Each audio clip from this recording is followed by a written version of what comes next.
Դե հերիք է էլի։ Նայում եմ ազգային ժողովի հայտարարությունները։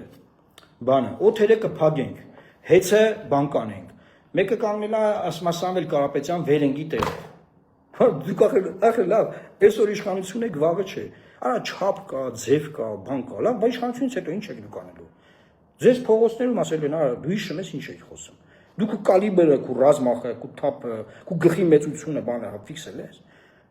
Թե մտածում եք պետության անունից եք խոսում։ Մենք ենք մեր սարերում բան կա, լավ, ասում եմ, դու ես պետությունը լակու վզին։ Այդ ասողներին նայում ես վիզ է չունեն, արա, վիզ։ Ասում եմ բանը, վեր ենք տեղները։ Forbes-ի ցուցակով հայ միլիարդատեր մարդուն, որ Հայաստանում չի հարստացել։ Հայաստանը չի թալանել, Հայաստանից չի հարստացել։ Forbes-ի ցուցակով միլիարդատեր մարդուն, հայ միլիարդատեր, որը պետք է մեն հպարտանալ։ Բայց քանի որ անհաջողակ մարդիկ են, ցանկացած հաջողակ մարդուն ատում են այս մարդիկ։ Ցանկացած հաջողություն ունեցող մարդուն իրանք ատում են։ Էս է իրանց պահվածքը։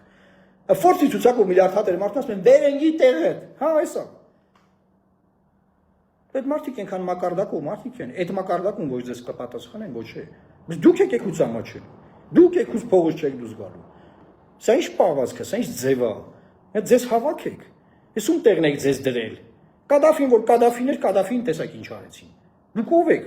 Դուք Կադաֆի փոշինը չեք արարնեք։ Այդ ում տեղն եք ձեզ դրել։